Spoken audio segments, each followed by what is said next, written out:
Quintus Dellius, Acrobat of the Civil Wars, 44 to 31 BCE. The civil wars at the end of the Roman Republic created many opportunities for men from undistinguished families to achieve rank and fame. While Quintus Dellius was never able to achieve rank by entering the Senate, he still managed to leave an indelible mark on the history of the Second Triumvirate. Famously switching sides 3 different times, Dellius has managed to exert a certain amount of fascination for the last 2 millennia. In addition to his shifts in allegiance, Dellius's memoir came to be well regarded, and its contents are reflected in our surviving sources for the period. Most envoys were minor figures whose names have not been preserved. Quintus Dellius, on the other hand, despite his lack of official rank and political office, and despite choosing the wrong horse more than once, has managed to leave a more traceable, durable legacy than most of the major Romans of his day, including a number of men who achieved the consulship. Here is the story of Quintus Dellius, one of the relatively few Roman equestrians who managed to have a discernible impact on Roman history.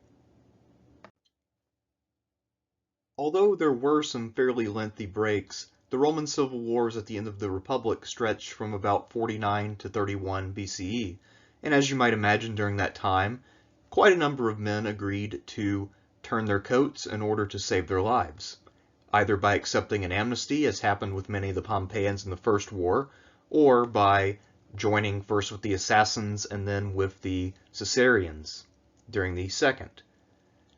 However, no one, with one exception, managed to turn coat 3 different times and live to tell the tale, and that is today's subject, Quintus Dellius.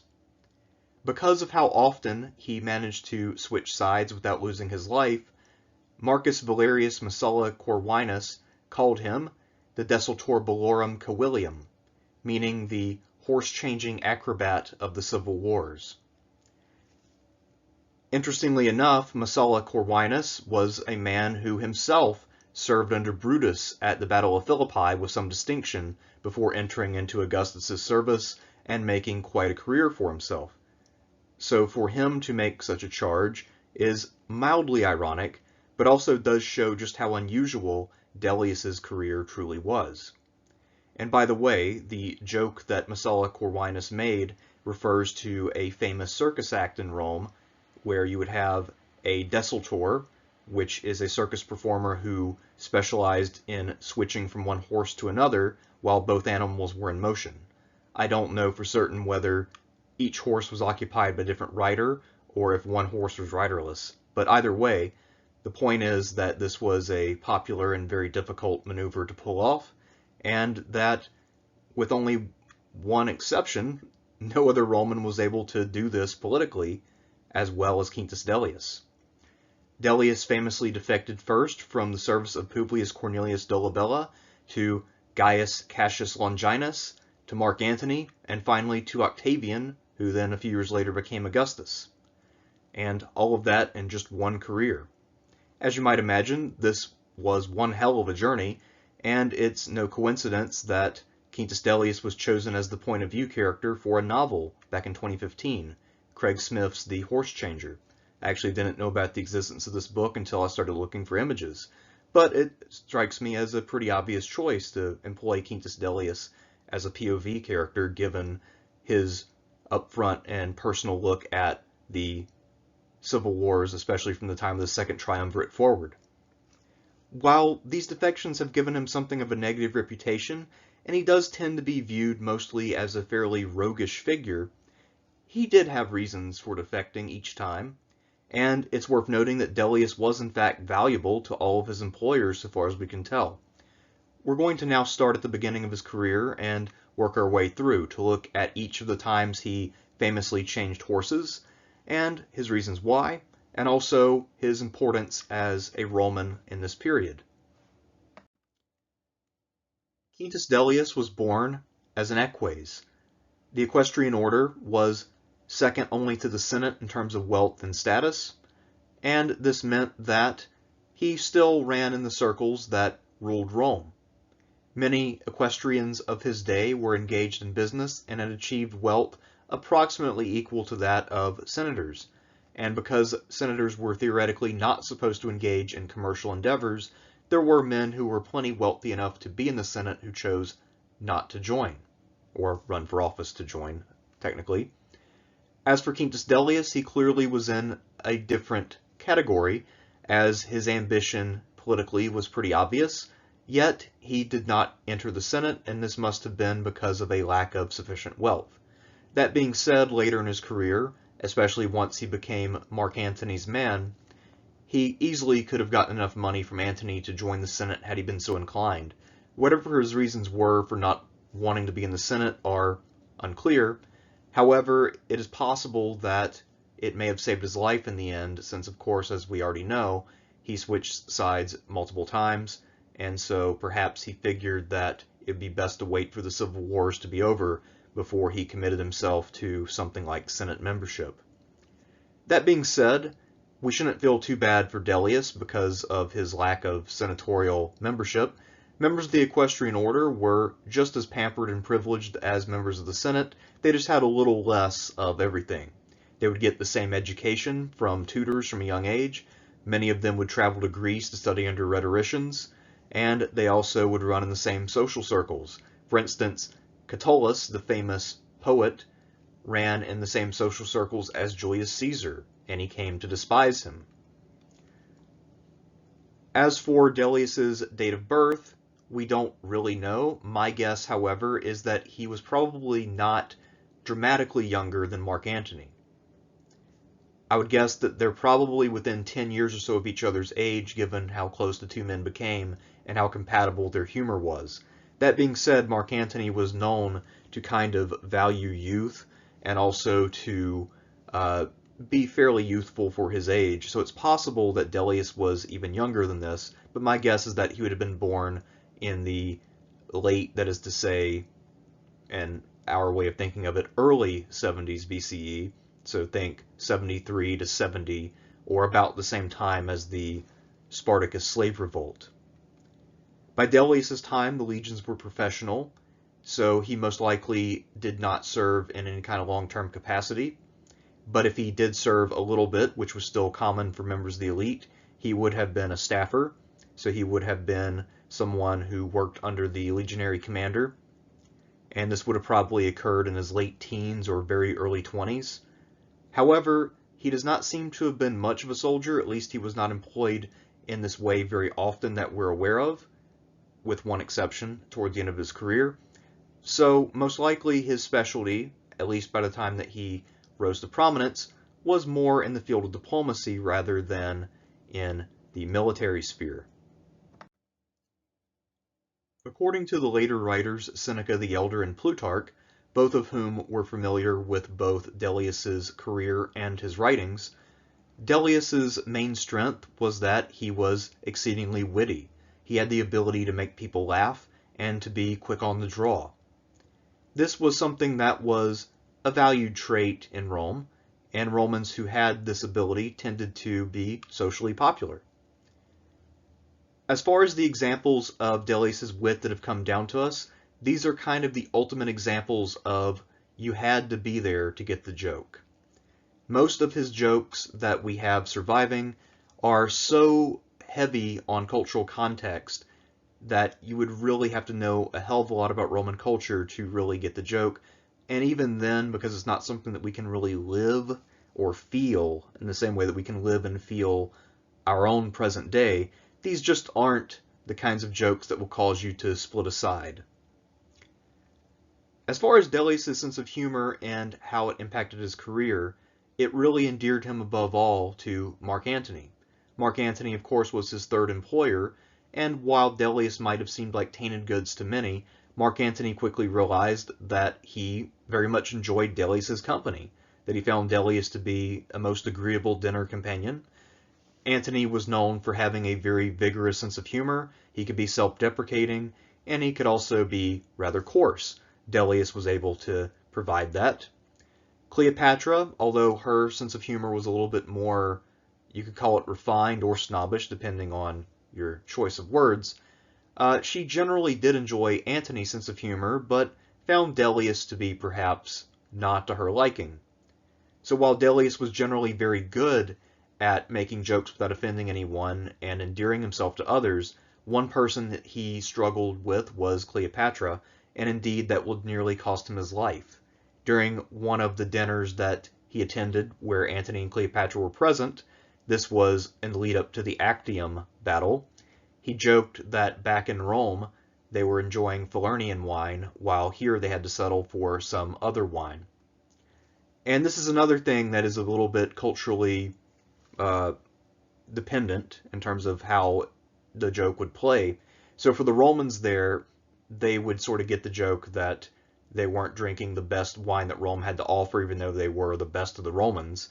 Cleopatra took it as him insulting her taste in wine and her ability to provide the best things for the table. Now, she also would have had a different taste in wine to begin with because she is a Greek queen from Egypt. So anyway, she took it as a grave insult and plotted to murder him. So for the most part, his wit served him very well, but there was at least one instance where it put him in mortal danger and he nearly lost his life. Dellius first emerged on the stage of history as a staffer under Publius Cornelius Dolabella in 44 BCE. We don't know Dellius's politics in any detail, but it does seem rather clear that he must have been a Caesarian. Dolabella certainly was. He was a prominent partisan of Caesar, and he had fought for him in the Civil War for the last 5 years. As a result, he was rewarded with the suffect consulship of 44 BCE. This means that Dolabella would not hold an office in the first half of the year and then take over the consulship from someone else halfway through. Part of the reason why Caesar created the suffect consulship, or at least really pushed for it, was to reward as many of his partisans as possible and share the kind of wealth of honors that came from their victory in the Civil War. Interestingly enough, Dolabella is also the son-in-law of Cicero, one of Caesar's most vehement critics, although that did not really impact Dolabella's politics, except that it did make family dinners awkward. Perhaps even more awkward than the fact that Dolabella frequently cheated on Cicero's daughter. When Dolabella eventually went out to govern Syria in 43, his proclivity to behave arrogantly really took over. He first began by breaking his prior commitment and selling out to Mark Antony, who by that point had become a public enemy. So this is when Antony is at his lowest ebb, when he is being attacked in the north by a combination of Octavian and the consuls Pansa and Hirtius. Meanwhile, in his province of Syria, Dolabella is extorting the province with heavy taxes, and he even went so far as to murder a neighboring governor, the assassin Gaius Trebonius, because Gaius Trebonius would not allow him to have access to the city of Smyrna. And because of the murder of Trebonius, he himself was then publicly condemned. Dolabella was defeated by the man sent to replace him, Gaius Cassius Longinus, the same man who had recovered Syria's stability after the disaster at Carrhae, and arguably the most important of the assassins of Caesar. Dolabella then found himself under siege, and Cassius, wanting to make the siege go as quickly as possible, began to try to offer inducements to the officers of Dolabella. He said that if someone could kill Dolabella and surrender the city peacefully, that there wouldn't be a violent sack, and that all of Dolabella's officers would be pardoned. We don't know exactly who killed Dolabella, but in one source, the man who reached out to Cassius was none other than Quintus Dellius. And given that Dellius then entered Cassius's service, there is at least a decent possibility that Quintus Dellius's first major act was to murder Dolabella, and then switch over to Cassius. Whether he himself killed Dolabella or whether he typically gets credit just because he was the best known of the men on Dolabella's staff is unclear, but I think there's a good chance that Dellius did the deed. One period of Dellius's career that we know almost nothing about is the year or so that he served under Cassius. One would think, given that later Roman writers were so interested in his three horse changes, that they would provide some detail about what he did under Cassius, but in fact, all we have in our sources is merely a note that he served under Cassius. So why do we know so little, especially when we know that many of these writers read Dellius's work? Well, there's a good chance that Dellius downplayed this part of his career because, again, Cassius was not only defeated, but was an enemy both of Octavian and Antony. So he would not even appear to be a very good Antonian if he talked in detail about his service under Cassius. Another reason, potentially, is that Dellius was sidelined.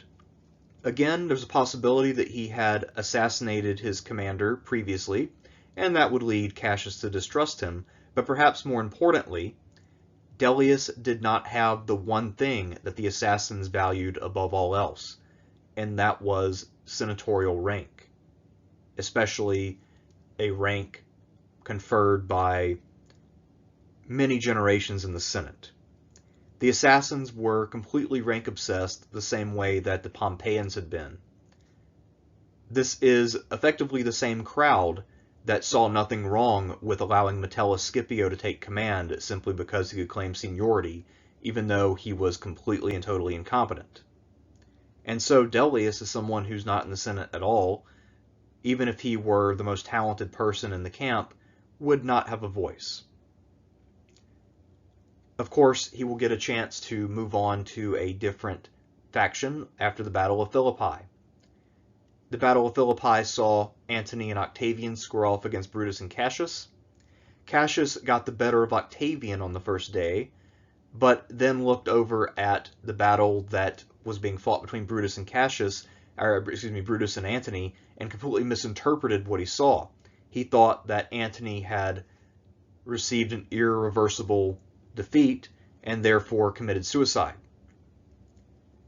That, of course, caused the assassins to lose in the end. And once Cassius was dead, this now gave Dellius a chance to move on and join a new commander.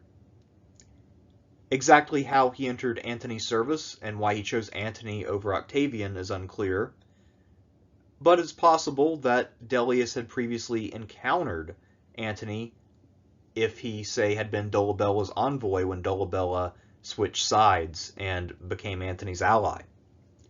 It's also simply possible that Dellius thought that Antony was the true heir to Julius Caesar, more so than the upstart Octavian, who at this point had achieved far less and had not earned the same kind of respect. It's also simply possible that as a survivalist, Dellius thought that the more experienced and charismatic Mark Antony was far more likely to prevail in the end, and that perhaps he was a little bit more like Julius Caesar than Caesar's grandnephew. Despite having had two previous masters, Dellius was still able to win the trust and affection of Mark Antony. The two of them would become fairly close friends. Dellius and Antony not only shared a sense of humor, but the two also enjoyed drinking and partying. When Dellius advised Antony, he gave him the advice in a clever way. Rather than simply stating his opinion, he would instead phrase it as a joke, and this seems to have been a fairly persuasive method of dealing with Mark Antony. So, for instance, at one point, Mark Antony had his relations with the Athenians cut off. The Athenians decided to not be friends with him anymore, and they owed him money. So Dellius suggested that since there had been a divorce, that the Athenians should follow the legal protocol of paying alimony. Again, not the kind of joke that really lands heavily today, but if you understand it, you can see why people at the time would find it to be clever. Dellius eventually emerged as something of a majordomo for Antony, a man that he could trust with any task. The thing that Dellius is best known for is his important diplomatic work. He was frequently sent to deal with various Hellenistic monarchs, especially the client kings who served under Rome. These kings tended to have rather large egos, as one might imagine of any king. And Dellius was the kind of guy who had just enough rank to command a little bit of respect without being intimidating, since he was not in fact a senator. And because he is dealing with people who tended to be rather shifty and tended to look out for their own interest first and foremost, this also means that Antony trusted Dellius to not be outwitted and outmaneuvered. We also need to keep in mind that all of the Hellenistic monarchs very much prided themselves on the purity of their Greek. And this was especially true of the monarchs who were not ethnically Greek. They wanted to prove their level of culture and learning by having immaculate Greek. Most Romans spoke Greek with an accent, although most elite Romans were quite fluent, and they were tended to be looked down upon a bit for that. So perhaps Dellius, in addition to being able to deal with difficult personalities and having solid wit, also had impeccable Attic Greek. In addition to his role as a diplomat and advisor, there is some suggestion that Dellius was also the procurer of women, that he would go out and find women for Antony and presumably also himself to sleep with.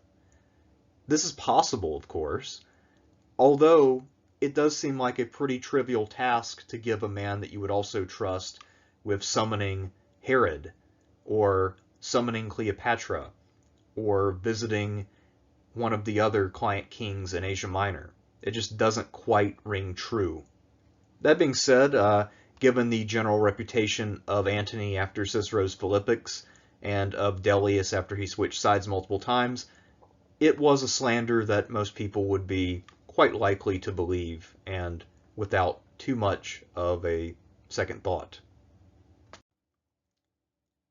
After the Battle of Philippi, Antony and Octavian divided the Roman world between them. Antony took over the more prosperous east, while Octavian, saddled with a colleague Lepidus, was given the more chaotic west, and one of the surviving sons of Pompey who was still in rebellion. However, that's not to say that all was sunshine and rainbows in the eastern half of the Roman world. Antony had scores to settle with the various client kings and queens of the east, almost all of whom had sided with the assassins. Sure, they had good reason to do so. The assassins were near at hand and could easily harm them. That being said, this was still a great opportunity to try to extract some money from them, and Antony was, above all else, an opportunist. So he sent out Dellius to summon Cleopatra to a conference at Tarsus, where presumably she would beg and plead and grovel and offer up a bunch of money. However, Cleopatra had other ideas. She figured out fairly early on that Antony was someone who had a strong sexual appetite and was easily seduced. Apparently she had met him on multiple occasions by this point and knew what she was dealing with. When she arrived in grand fashion, according to Plutarch, Dellius quickly realized that Antony would fall for her immediately, and he decided to make himself amenable to the Queen of Egypt. So perhaps even went as far as to advise her on how to best seduce Antony. Cleopatra invited him to dinner, saying that the goddess wanted to invite the god over for a banquet, and given Antony's sort of obsession with his looks, and also his interest in the grandeur of Hellenistic monarchies, this appealed to his ego, and then he arrived at the banquet and found that Cleopatra had reached her prime. According to Plutarch, this was about the time in her late 20s when Cleopatra was at her physical best, and when she also was at the height of her ability to seduce, when she had really sort of figured herself out, I guess you could say.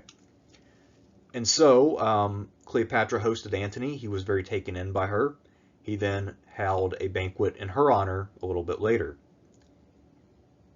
Cleopatra also managed to win over many of Antony's subordinates, including presumably Dellius, by offering them grand gifts at the dinner. She allowed them to take home extremely expensive silverware and decor. And if Plutarch is to be believed, if you were lucky enough to attend that dinner and receive gifts, those gifts alone would be enough to make you a wealthy person. Antony was so taken in by Cleopatra that he spent the winter with her in Alexandria, impregnated her with twins, and even granted her control of the island of Cyprus, which had historically been a part of the Ptolemaic kingdom. I think it's safe to say that Cleopatra got well more than she should have out of the conference at Tarsus, and that Dellius perhaps stepped a bit beyond what Antony asked of him, but Antony had no reason to complain, as he seems to have been rather happy with the results. When we next encounter Quintus Dellius, he's working as Antony's envoy in Judea. Here, there was a civil war between the last of the Hasmoneans and Herod the Great.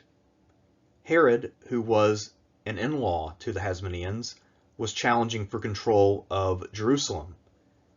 The Hasmoneans could claim that they had been the rightful rulers of the area since the time of the Maccabees, and in addition, they were fully Jewish. Herod, by contrast, was an Idumean who had converted to Judaism and was not fully accepted by all Jews as being legitimate. Sure, he had the right religion, but ethnically he was not one of them. So there was some resistance to having him as king. That being said, Herod could point to another asset that his Hasmonean rivals lacked, the friendship of Mark Antony. At some point between 40 and 37 or so, Herod had met with Antony and the two had become fast friends. Herod could be quite charming, and there's every reason to believe that he was also friends with Dellius, since Dellius and Antony had fairly similar sentiments. In this case, Dellius is here to make sure that Herod's efforts are successful. Herod was in the process of hiring mercenaries to try to challenge for the throne, and it was Dellius's job to convince the Roman generals in the area, Ventidius and Silo, to aid Herod. Ventidius, who was perhaps the best of Antony's generals, was willing to do so and was quite useful. Silo, however, looked for bribes and got them from Antigonus, the last of the Hasmonean claimants. Silo's troops were positioned to protect Hasmonean power until Herod won a few major victories with his mercenary army, and it became clear that the Jewish people were okay with Herod winning. What happened to Silo later is not entirely clear. About a year later, perhaps in 36, Dellius briefly visited Herod's first palace in Jerusalem. While you might think that this would be a more peaceful visit, it in fact was stormier and more dangerous for an envoy. At this time, the dynast, who was known for being rather ruthless, was not only hosting his plotting mother-in-law, Alexandra the Maccabee. She, of course, was pretty upset with her son-in-law and hated his guts to begin with, viewing him as uncultured and uncivilized, and also Cleopatra. At one point, Cleopatra's father had been friends with Herod and Herod's father, but Cleopatra saw Herod in a very negative light and sided with Alexandra and Herod's wife Mariamna. Ever the survivalist, it seems like Dellius made his time at court as brief as possible and got the hell out of there to the safety of the Parthian campaign that Mark Antony embarked on, and which nearly resulted in a complete catastrophe. Between the time that Antony and Cleopatra met at Tarsus and Dellius's visit to Herod, the general Ventidius had won great victories against the Parthians. This had inspired the jealousy of Mark Antony, who wanted a great triumph for himself. While he had a good reputation as a general, he had not really won a great independent campaign, with the exception of the battle against the assassins. Antony, like most great Romans, dreamed of being a latter-day Alexander the Great. In addition, it would prove his dedication to Rome and its greatness if he were to defeat the people who had disgraced Crassus. Accordingly, from 37 to 36, Antony embarked upon what was supposed to be a grand conquest of the East. The first year, in 37, he invaded Armenia, which was ostensibly friendly. During this campaign, Dellius played perhaps the pivotal role. He visited King Artavasdes II and persuaded him to visit Antony's camp. In theory, they were going to strategize for the next year's invasion of Parthia, and also Dellius held out the promise that perhaps Artavasdes might arrange for one of his children to marry one of Antony's children by Cleopatra. For Artavasdes, this was a dream come true. However, when he arrived in camp, it turned out to be a trap. Artavasdes was now held captive, and Antony wanted to use him in order to get at the significant treasury that the Armenians had. However, the Armenian court balked at this, and rather than meeting all of Antony's demands, they instead crowned Prince Artaxerxes and backed him. Artaxerxes was then defeated by Antony and driven out, but Artaxerxes did take some of his army with him, and Antony could now no longer be completely confident in the security of his rear. The next year, he invaded Media, which was to the east of Mesopotamia. So this is one of the deepest incursions in the east that the Romans ever made, if not the deepest. However, this campaign would quickly turn into a disaster. In August or so, Antony's baggage train was attacked and 2 legions were destroyed, but this did not stop him from pressing forward. He tried to capture the capital of Media at Atropatene, but this campaign failed, and as winter was approaching, he decided it was time to head for home in order to avoid a complete catastrophe. Rather than marching through the open, he tried to march as close to the mountains as possible, but still Antony's men were harassed the whole way. During the retreat of 36, Antony did manage to successfully extricate his troops, as Crassus had not, but only with very heavy casualties. In all, he lost about 40% of the massive army he took east, and this forever weakened his position. This is also when Octavian first really realized that perhaps he could fight and win against Mark Antony. As far as how we got all our information about this campaign, it is the consensus opinion of most scholars that Quintus Dellius was in fact the major first-hand account upon which all others are based, at least in part. So Quintus Dellius here had a definite and very major impact on the preservation of history. Dellius managed to survive the debacle in the east and went on to enjoy Antony's favor for several more years. However, Cleopatra's influence in Antony's camp continued to grow as well, and she became in time a dedicated foe of Dellius. Exactly why the two of them were at odds is unclear. It's also worth noting that while Dellius's version of events worked its way into the historical memory, Cleopatra's version of events is of course completely unknown. So why might Cleopatra have come to despise Quintus Dellius? Well, one of the traits that is pretty apparent in Cleopatra is that she was an elitist, as one might expect of a reigning queen from an ancient dynasty, and she may have looked down upon him for speaking above his station by daring to offer advice in the presence of a queen. It's also possible that because Dellius helped Herod, who was someone she hated, to solidify Judea and become the second most powerful client king after herself, that Cleopatra looked at Dellius as someone who had done her material harm.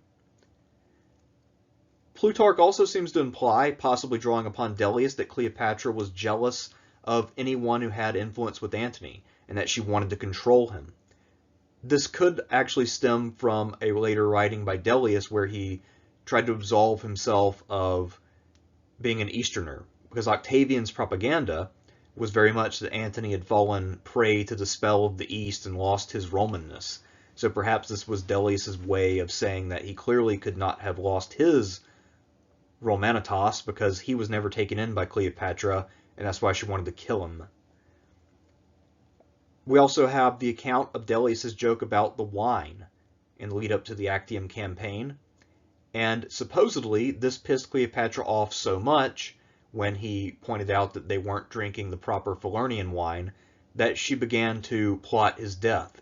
Apparently she also approached the court physician about this, and rather than helping the queen, this physician warned Dellius, and he made himself scarce at court for a time until the problem had blown over. It's also possible that if this happened immediately before or at the early part of the Actium campaign, that this very much influenced Dellius's decision to depart, as he felt that Cleopatra would get him eventually and that it was best for his self-preservation to make himself scarce and get the hell out of there. But again, the exact timeline of his blow up with Cleopatra and then the relation in time to the surrender at Actium, that's not entirely clear, so it's a neat speculation, but we don't really know. From the outset of the Actium campaign, the advantage lay clearly with Octavian and his general Agrippa. Agrippa was a more experienced admiral than Antony, having fought against Sextus Pompeius for many years. Antony also found himself at a less advantageous camp than the one occupied by Octavian and Agrippa. Actium was not well supplied, and sanitation in the camp was less than ideal. Accordingly, Antony, realizing that he was in trouble and that the clock was ticking, was looking for a way to turn the situation to his advantage. And so, one of the strategies that he was interested in was luring Octavian inland and fighting a land battle. After all, Antony had been almost entirely successful as a land commander in his career, and he was quite confident that he could beat Agrippa, who, while successful, was less experienced. To this end, in order to further the strategy, Quintus Dellius was entrusted with a sum of money and sent north to try to hire mercenaries in Thrace and Macedonia. This would then strengthen Antony's army and give him a better chance of victory. However, while Quintus Dellius was riding away, there were some high-profile defections pretty much right at that moment. The client king Philadelphus of Paphlagonia broke away, and Gnaeus Domitius also left camp, supposedly simply because he hated Cleopatra so much. By the way, according to accounts of this campaign, Antony and Cleopatra were living the high life while the men were roughing it, and this was losing them the support of some of the soldiers and also pissing off some of the subordinate generals as well. Antony perhaps was aware that Dellius was not on good terms with Cleopatra and feared that he might also defect, and so he sent a rider to recall Dellius, and on the grounds that he needed him in camp, but in reality to prevent him from defecting.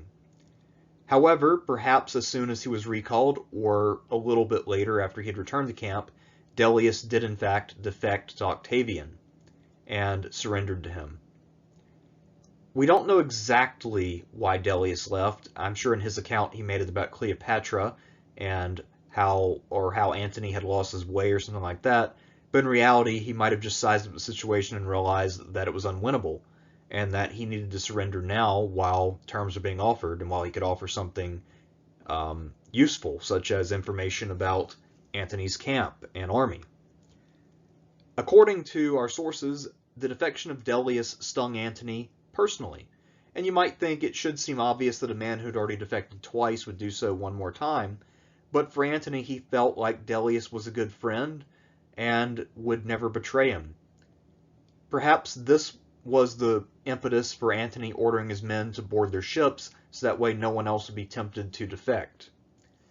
At any rate, as we all know, Actium went to Octavian, and then he followed it up with an invasion of Egypt, where Antony and Cleopatra both took their own lives, and Octavian became the undisputed master of the Roman world, becoming Augustus in 27 BCE.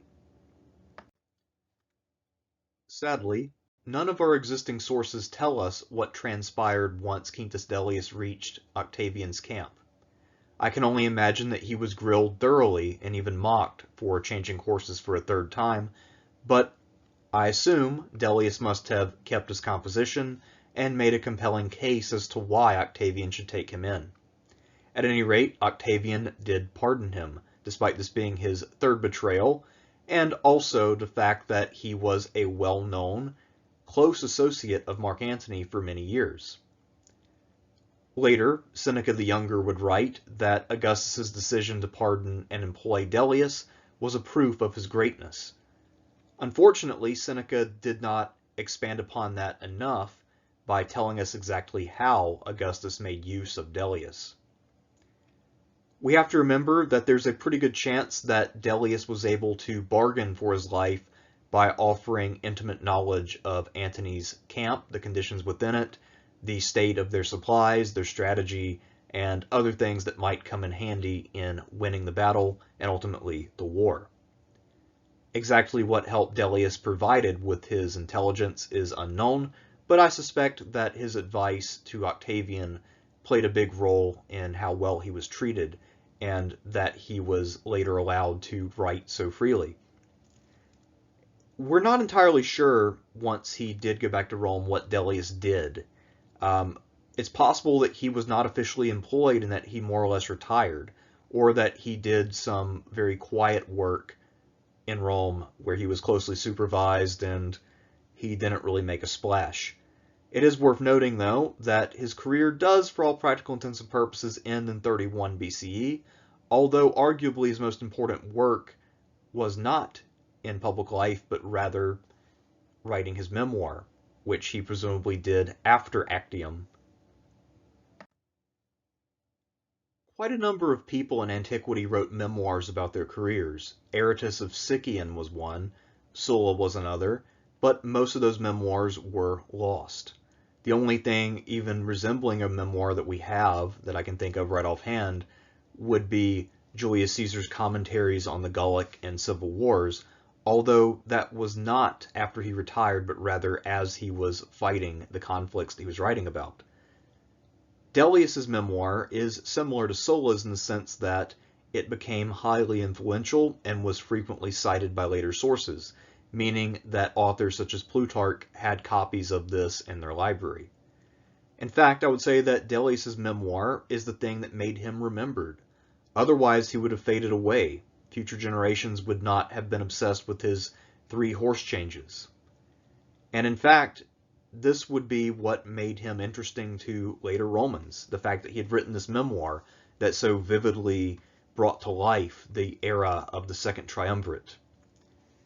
His memoir has been lost for centuries and centuries, but he's directly cited by Plutarch on a number of occasions in the life of Antony, and he is also named as a figure by Cassius Dio, Seneca the Younger, Josephus, and Velius. We also talked about Seneca the Elder earlier, who mentioned him as well. And between all of them, this implies that they were in some way aware of his work, whether they had read a summary somewhere, or whether they actually had read his memoir at some point.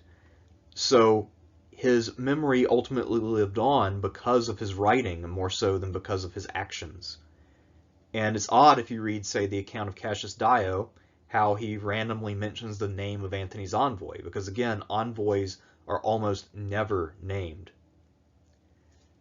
And this really points to the uniqueness of Quintus Dellius. He really is one of the only people at his rank and in his role whose memories have been preserved in such a vivid way. If you look at other famous equestrians from Roman history, men like Tiberius Alexander or Pontius Pilate, they were procurators, they were governors of provinces. Dellius is quite unique in that he really did not have a direct role that gave him power over others, but rather he was an advisor and functionary who still managed to carve out a place for himself in history. In my opinion, Quintus Dellius is the most interesting man from the Second Triumvirate. And that is quite a statement, given that pretty much everybody from that period is interesting in some way. Dellius was a prominent member of a losing faction a few different times, and yet, unlike nearly every other prominent partisan, he never opted for suicide or considered it when all was lost. So unlike his good friend Antony, who preferred to die by his own hand rather than be captured by his bitter foe, or Cato the Younger, who made the same decision, Dellius had no intention of ever allowing his life to end until biology stepped in. This means that he must not have shared all of the values of his contemporaries. Sure, he wasn't a senator, but this was a guy who was in the upper class of Rome and was around these guys all day, and yet, for whatever reason, their values did not penetrate through to him completely. I'd love to know more about his thought process, and I really wish we had his memoir, because I feel like perhaps some of his views on things like morality might come through. Today, if you see Quintus Dellius in, say, a modern work of history, it's usually as kind of a footnote, where people will note that he switched sides 3 times. Modern scholars tend to be a bit bemused by Dellius's existence, but rarely pay him a ton of attention. However, Dellius must have been one charismatic motherfucker. Again, think about this. He had to persuade other people that his defections were always justified, that you could trust him despite the fact that he had murdered his first employer, that you could trust him despite the fact that he later betrayed his best friend and the guy who had made him relevant. So Dellius was clearly very, very good at his job in a way that I think goes unappreciated because we typically don't think of the Romans as being particularly good diplomats. We tend to think of them as soldiers. And yet Dellius clearly knew how to read other people and play to their wants. Ultimately, however, his main claim to fame is that his memoir was used so extensively by later sources on the Second Triumvirate. I will go so far as to argue that given the obvious influence of Dellius's memoir, our current understandings of Mark Antony, Cleopatra, and many of the figures in the East, and indeed the final conflict between Antony and Octavian, all of these things, and as I mentioned earlier, the Eastern campaign, all of these things are so heavily colored by Dellius's account that I seriously doubt that without Dellius's memoir, history would be the same. If he hadn't written, we would probably have a very different understanding of these people and events. So that's my case for Quintus Dellius being a Roman of renown, and one of the more important Romans that you haven't heard of until now. I'm Thersites the Historian, and I will see you again soon with more Romans of renown.